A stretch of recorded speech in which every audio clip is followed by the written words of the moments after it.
What's going on, guys? Welcome to the video. So today I want to run you through yet another eFlip tutorial. Now, eFlip is a software that I utilize to find outlier books that I can buy online for cheap that I already know are selling at a high sales velocity on Amazon for more and make the difference in profit, hence the book flipping arbitrage. Okay, so I'm going to run you through a tutorial here on how to use eFlip just like I do. You can take this information, start sourcing after this video, and start making money flipping books with eFlip just like I show you here today. So what I like to do when I first hop on eFlip, and I've talked about this before, is I'll set all the parameters up to the maximum and the minimum, all except this one right here with minimum used price as a cent, right? And I'll hit search. And what that's going to do is every once in a while, it's going to show me outlier books that are like a cent or super cheap. You see here the cheapest one right now is about 50 cents. But every once in a while, I want to hit this, and it's just kind of like a habit that I have when I first log on to see if I can get any books very cheaply to my door, right? There's a number of reasons I like to personally do that. I'm more focused on the sales because I'm trying to hit a maximum approval, which is 2,000 sales in a 6-month period. So if I can source something super cheap that's a quality book right to my door for a cent, I'm going to get it and I'm going to relist it even if I don't make any money. And often if you're getting it for a cent, you obviously will on that.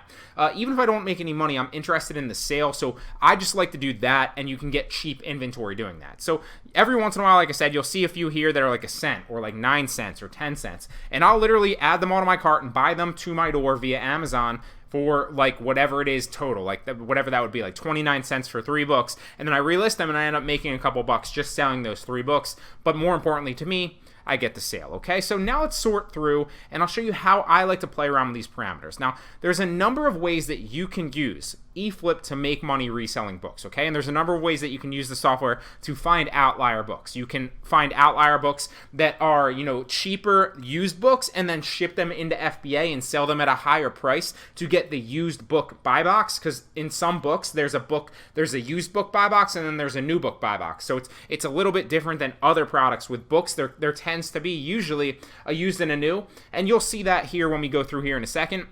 You can also sort and source new books that are cheaper on other marketplaces, and then you know that they're selling more on Amazon for a high sales velocity. So I'm going to show you examples most likely of both of those. We're going to run through like I would source any other day. One of the things that I like to do is I'll move these levers and I'll explain to you why and my thought process behind them here in a second, so you understand a little bit more, so you can go ahead and kind of find different outlier books that other people aren't finding. But what I like to do is I'll sort these levers here, and I'll show you that here in a second. But one of the things that you'll notice is when you move these down, for example, max rank. What I'm going to set the max rank to is maybe like 250,000 right now, and you'll see that there's certain tiers as you move them. It goes 250 to 500 to about 750 to a million to 2 million and 1,500, etc., right?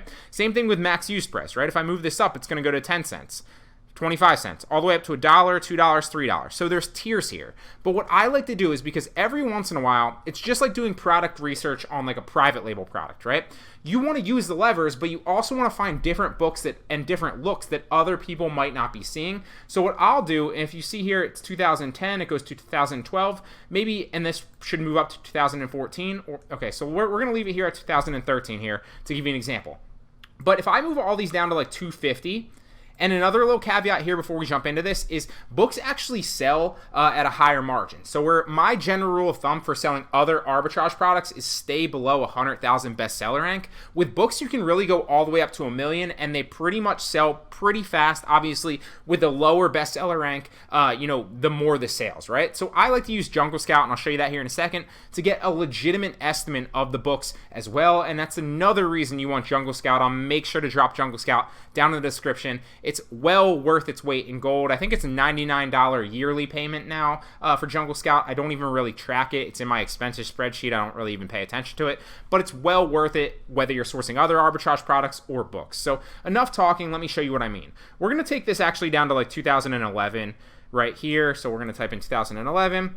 And that's exactly what I was getting at with these levers, right? So most people are going to go, okay, max rank 250 or max rank 500. But instead, I'm going to come in and I'm going to type 350, and that's going to give me other looks between 250 and 350 that other people might not be seeing if they didn't otherwise type that in, right? They might just set their parameters at 250, and then they're not seeing those other books that are within 250 to 350 that I might see that might be good buys. So that's what I like to do and play around with. I don't ever really change max use or max new offers too much. I don't really care about that. One thing that is important though is the trade-in value. So I always like to go, you'll see the levers here, 5 or 10. I'm gonna go like $9 trade-in value here. I didn't mean to do that. Where's the trade-in value? $9 here on the trade-in value, because like I said again, if someone hits the lever at 5, if someone hits the lever at 10, they're not gonna otherwise see the ones that are 9, in between $9 and $10 trade-in value if I type in 9, excuse me. So I'm getting different looks of products that other people might not otherwise see. Okay. So for the max Amazon price, I'm gonna drop this at like 30. I'm gonna take it to 40, and then we'll go like $38. Again, same kind of general thought process here. I'm typing in numbers that are close, but different looks that other people might not see. And I didn't mean to actually do that there. Why does this keep messing with me?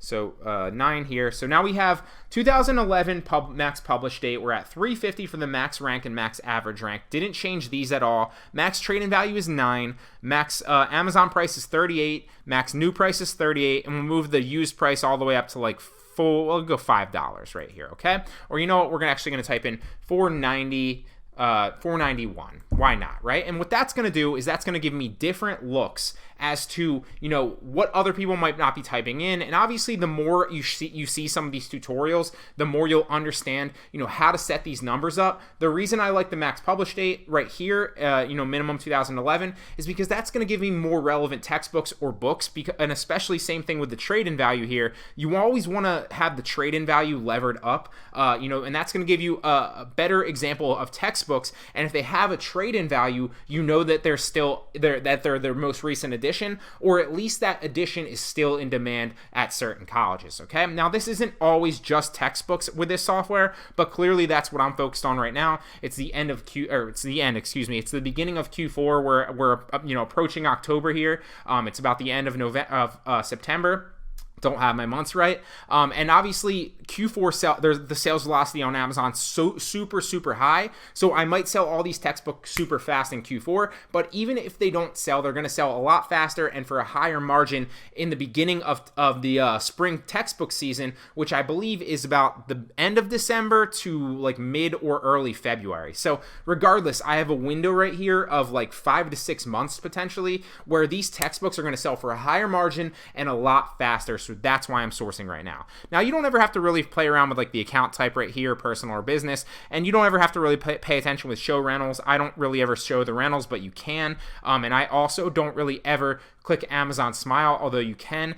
If you do end up buying like a used book on Amazon from a cheaper seller, then you might want to do Amazon Smile, because that's just going to donate a portion of your purchase price on Amazon to a charity.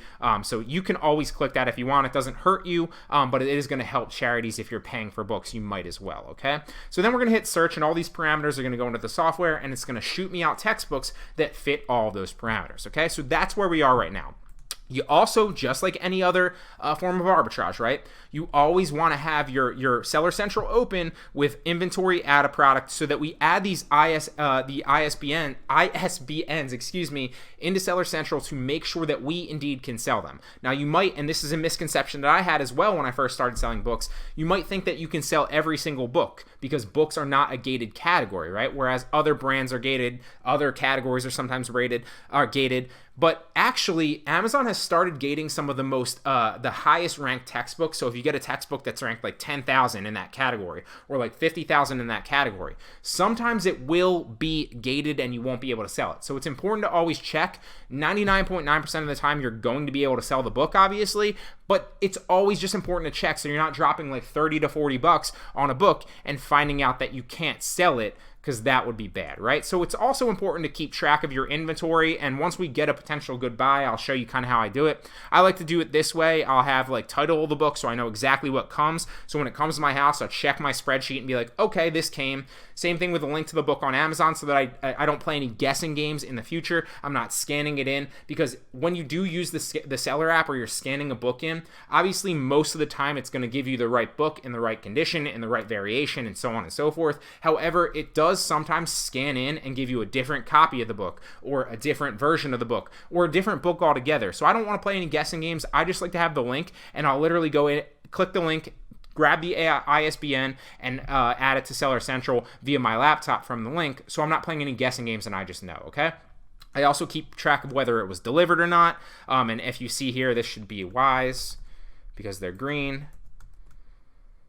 So to give you an example, what I do when I first order something, I'll have it red, so I'll fill it in red, right? And then I'll have an N for no, it hasn't been delivered to my house yet. I haven't received it yet. When it does get delivered to my house, I'll fill it in with a Y and green, so I know, okay, I've gotten this book now. I'm either waiting to ship it in with a bunch of other books into FBA, or I've shipped it into FBA. Now the gray means that it's obviously sold already, and then you'll see obviously what it's sold for, the fees and the profit. I also keep track, if I remember, and I don't always remember here, where did I buy this book from, so that I know in the future, if I run into any issues, where to look for that book, and where to source it, okay? Also write down the condition and what I purchased it for. It's important to keep track of these things, because when you're buying and you're scaling this up to any certain degree, it can be very, very easy to lose track of your purchase prices, lose track of your inventory, meaning whether or not you've sold them yet, whether or not you still have that inventory in your possession, whether or not it's been delivered to you, and what you purchased it for, so you know exactly what to sell it for, so that most importantly, you know what you made, right? We're all in this to make a profit, and it's very easy if you're scaling up to any certain degree to keep track of your inventory and your profits and your expenses, right? What you've actually spent on these, if you're not keeping track of it. So I always recommend keeping track of it. You can kind of model yours after mine if you want, or you can kind of do your own thing. Just make sure to keep track of your inventory, what you're purchasing it for, and obviously what you make, okay? So now let's run through some examples of books, and I'll show you examples. I haven't set this up at all. I'll show you examples of bad books, good books, ones that might be good for certain reasons, one that might be bad for certain reasons. I'll show you different examples and how I use this software to find good books, okay? So I'm going to click this link right here, and it's going to take me to the Amazon link to where this book actually is, and I'm going to click the books because I want the book right there, the picture, because I want to see the product detail page, right? I'm interested in two things: the used buy box and the new buy box, right? Now I'm going to come down, I'm going to click this down arrow, and I'm going to go to the book finding software that's hooked up to eFlip, and I want to see, okay, what is my opportunity here? What can I source it potentially used? The right column over here is always used books. It's going to show me different examples of used books in order of cheapest purchase price to most expensive purchase price, and same thing over here on the left with new. So it's going to tell me all different places on the internet where you can find new books and the price, and used books and the price, and then I'm going to weigh those discrepancies to see if there's an opportunity here on the product detail page where I can then buy that book cheaper, ship it into FBA, and make a return on my investment, okay? So things that we're going to use here in a second are the Jungle Scout Chrome extension, like I said before, linked in the description if you want to go ahead and grab it. That is an affiliate link, but it's worth it, I'm telling you. I think it's $99 a year, I don't really remember. Another thing that we use every once in a while is the Online Seller add-on plugin. That's free. And another thing that we use is the AMZ Scout FBA Calculator. It's going to run the numbers off for us here in a second to see, and we can track if we are indeed profitable, what the actual fees are on that book via Amazon if we ship it into FBA, and what we can expect to make, okay? All these things are important to keep in mind. Another thing to keep in mind too is one of the things that people do, kind of ignore from time to time is that you'll see every once in a while that if there's a major discrepancy, not always and not even often, but sometimes if there's the discrepancy between the new purchase price on Amazon and maybe you can get one of these for $10 over here, it's important to remember to check that it is the same variation. One of the things that you can't sell on Amazon is the international editions. So if I come across an example of that, and it's always important to check to see if that's in the description, if I come across an example of that, I will show you and point it out to you. Just know that you can't buy an international edition and sell it back on Amazon under the normal edition, okay? Understand that going forward. I will show you an example of that because I'm sure one will pop up eventually, but this doesn't look to be an example of that, okay? So obviously new is not an opportunity for me to make money right here, right? Because the buy box price is $63 and the cheapest price I can get it over here is $58.51, right? So there's no opportunity to make any money there. There's also not an opportunity with this book to make money selling it used, because the cheapest, or the buy box price on used right here, is $20.12, and the cheapest I can get is $17.67, right? So after maybe taxes or shipping, depending on what that actually is, and that's the next step when we find a good product, I'll show you how to actually go ahead and make sure that you're profitable. But there's really no profit margin here selling it used or selling it new, so this is a bad book to potentially buy. Let's move on to the next one. And obviously I do this very, very fast, but I'm just kind of slowing it down and breaking it down for you to explain my thought process, different opportunities, why they're bad, why they're good, so that you can understand it, so you can go do this yourself, okay? But obviously I go through these pretty fast, and when I have like 5 to 10 minute downtime, I'll just sort through eFlip and try to find some books, buy a couple, put them on my spreadsheet, and then when they come, I'll ship them in bulk into FBA with like maybe 10 to 50 other books, and it's super, super cheap, okay? So once again, we click the link. That was the first thing, and I think I already clicked that other one. So we clicked the link. It took us to this right here. Then we're going to click the picture of the book, because I'm interested in the buy box, right? The new buy box and the used buy box. So it looks like it's selling new on Amazon. The buy box is $51.47. The used buy box is $27.82. So then we want to come down to the bookfinder, and we want to see, is there an opportunity to buy this online and make money on it? So used price is $27.82. That might be an opportunity, although it's probably not that great of an opportunity, because after fees right here, there's probably not that much money to make. If you're spending $18, you might make like $4 or $5 potentially, and I just know that from experience, but I'll show you that as an example here in a second, okay?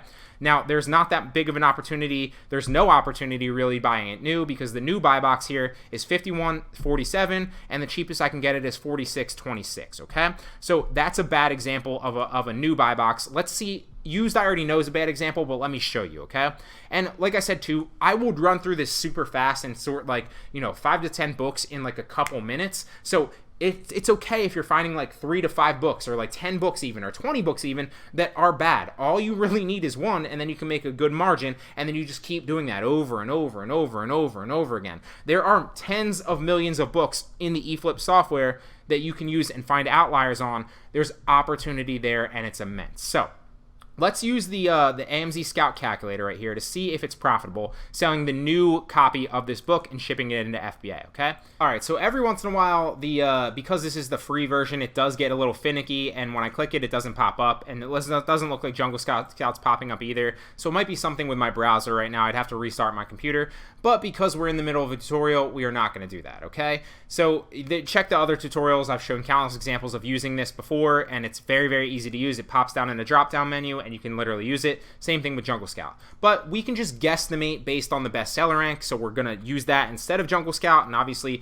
this shows 99,000 in books, so it's selling pretty well. We already know that. And we can just pull up the FBA calculator that Amazon provides us and use that here, because obviously AMZ Scout Calculator is being difficult, and it's got to make my job difficult, okay? So what I want to do is I want to take the ISBN right here, and I'm going to take it in the fulfillment calculator right here and see what the margin is, okay? So to ship it into Amazon, I'm going to say 50 cents, and we are under the Amazon fulfillment category right here.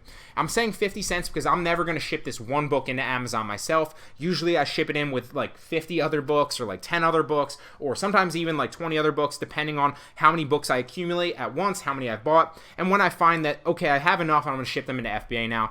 So I'm never shipping one-off books. It's always very, very cheap. The item price to me is, and we're going to check this to make sure that there's no tax or shipping here. So we're going to click this, and it looks like if we add this to the cart, it looks like $8.29. $8.29 with, where's the shipping? Proceed to the checkout, and it is free shipping. So it does become, it is $8.29 total. So $8.29 is the actual price to us, right? The item price is $18.29. Then the cost, $18.29. It's been so long since I've actually used this one. $18.29 is the cost of the product. The item price is, what's the buy box price used, is $27.82, okay? So $27.82. And that's going to probably tell us that there's a small margin. This isn't even a good one because it's no margin, right? I'm losing $1.72. So like I said, that is an example of a bad product, and you want to avoid that. So we're going to find another example of a good one really fast. I'm going to start going through this pretty fast to show you so I can find one and give you an example of a good one that you can buy and make money off of. So again, we're on the product detail page of this third one right here. We're going to click the bookfinder to see what our opportunity to buy it and if there's a margin here. The new buy box is 46 roughly. The used buy box is about 33. So there's an opportunity to buy this used and make money. There is not really an opportunity to buy it new because the discrepancy in price isn't really there. I can buy it for 36, 46, that's the cheapest, but then it sells for $10 more. So after shipping it into Amazon and after the fees, I might either not net anything or even lose money or maybe make $1 or $2, but it's not worth my while to spend 36 bucks and make $1 or $2, right? So now we're focused on the used one right here. So the used buy box is at $32.95. And it looks like I can potentially buy this on Amazon. You'll see here, it's literally listed back on Amazon, a perfect example of buying this as a used book from somebody that's not in FBA, right? So it doesn't have their book in FBA for $11.95 and then shipping it into FBA and potentially grabbing the buy box at $32.95, right? So you can sometimes see that if you ship it into FBA, you can win the buy box at a lot higher price. And because I have good seller metrics, I can also do that pretty well. And I would probably end up shipping this into FBA and sharing the buy box at $32.95 with this seller right here and making a good margin. So this is probably a good book. Let me show you an example of this. If I go to $11.95 and click the $11.95 right here, and there's another opportunity to buy this at $11.99 and $14.96. So this is a perfect example. If we go back to my my spreadsheet right here, see I bought 3 of these right here, 3 times governance and policy and sport, 5 times of this one. And you'll see that I purchased these on Amazon. This is exactly what I did right here for that price right there, and that averaged out at that a book. So that's what I paid per book. That's what I paid for 3 of those. That's what I paid per book in average. That's what I paid for 5 of those, right? Same thing with this one. If I found that I could potentially make good margin on $11.95 and there's still good money to be made, I might buy all 3 of these and then just average them out total and ship them into FBA and make good money, okay? There's a good opportunity to do so, but just trying to spitballing ideas for you to keep it, to spur ideas for you so you can use it to make money in whatever way you wish, okay? So right here, use acceptable for, what is that, $11.95 right here, plus a little bit of tax. So let's add this up on the calculator and we'll see exactly what our cost is, right? So $7, because I'm not going to add it to my cart. Obviously, 99.9% of the time I would add it to my cart and let Amazon tell me, but I don't want to show you my address, so I'm not going to do that. Plus $4.95 plus 72 cents taxes ends up being, that is not right. I added something wrong there. 7 plus $4.95, must have had a wrong decimal place, plus 72 cents. Is $12.67 for this book, okay? And remember, it is selling, so $12.67, I can ship it into FBA for $32.95, so hopefully this works now, but I doubt it will. Of course, why would it? So the item price, let's actually take the ISBN really fast. And it's so much easier when this actually does work because it's just a drop down and has all the information for you already. But like I said, check out the other book eFlip tutorials if you want to see me use that. Because it's not working right now and I don't feel like, because I'm in the middle of the tutorial and already recording, I'm just going to go through and use the FBA calculator that Amazon has to show you an example of that, okay? So what I want to do then is I want to come in and I'm going to paste this into the FBA calculator. So we're going to paste the ISBN. And it looks like 10 steps. It looks like it has both of those. 10 steps. And it looks like it's this one. And it doesn't really like if there's 2 of them like that, it's more important that you get it right when you actually list it in Seller Central. But if you're just using the FBA calculator, they're both roughly the same. The only reason that you care about using the FBA calculator is to get a good idea of the fees. So you're worried about like the weight and the size of it. But if they're roughly similar, like hardback or paperback, they're going to be pretty similar as well. So just get a good idea of if it's profitable or not. So the item price to ship it into Amazon, again, is going to be 50 cents. Like I said, I always estimate because I ship multiple things at once. The item price on Amazon, right, the prime price for used is $32.95. So $32.95. The cost of my product is, what did we say? $12.67.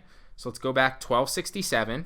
And that's going to tell me that I'm going to make a profit of about $7.76, right? So if I buy this book for $12.67 via this other seller right here, once upon a time books, and they have good ratings, so that's a good sign. It's used acceptable. The buy box is also used acceptable, so it's not like a used like new condition. So I'm not competing against used like new to win the buy box. So I can definitely win the buy box against this person, or at least match the buy box price and share it with them.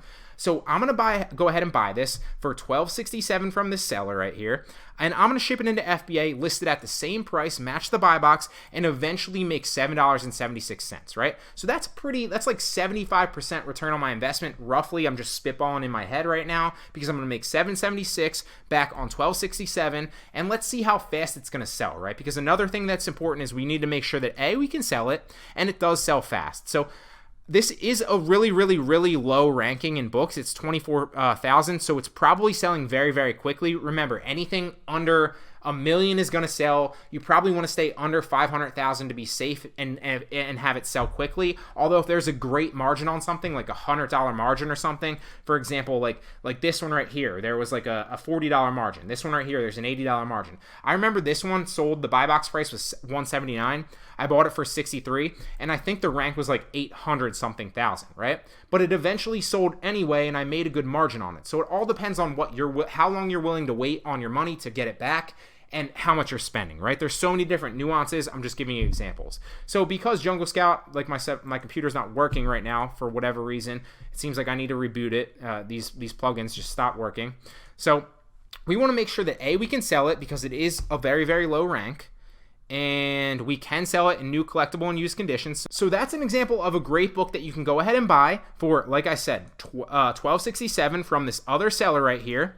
If I add this to my cart and buy it, and then I'm going to ship it into FBA and make that money. Now, I would also go back and I might buy this one for $11.99, knowing that I'm already profitable, and I'll probably stay away from this because I'm only going to make $7 on it, so I don't want to add like another $4 or $3 or whatever that is to my profit margin. But this one's only 4 cents more, so I would go ahead and buy this as well, okay? So there's a great example of another product. Now, I'm not just going to ship those 2 books into FBA, right? I'm also going to go through and sort through all these other books, go to a couple more pages and sort through all these other books, maybe do like a half hour or an hour of product research and find like 10 to 20 that I'm going to put into this spreadsheet. And then once they come to my house, I'm going to ship them all into FBA, make sure I list them for the right price, match the buy box potentially, and then just collect the money and let Amazon do all the legwork for me. So that's how you use eFlip to find outlier books. It's very easy to use. You can, like I said, buy them. This is a great example of buying something used on Amazon and then shipping it into FBA to win the buy box. Look, he's prime right here at $32.95, and he's beating out somebody that is like almost $30 cheaper than him. So it's pretty crazy that you can do that, but you can, if you're willing to buy it cheap, ship it into FBA, and then you can sell it like that. Like I said, another one, like I've done other examples. Sometimes I go and just strictly source new books and then I ship them into Amazon as new because often the margins are higher that way. But it's up to you to decide what you want to go after. I say go after both of them and just see what opportunities arise. But hop on eFlip. There's so many different opportunities here and so many books to buy, and you can make great money doing so.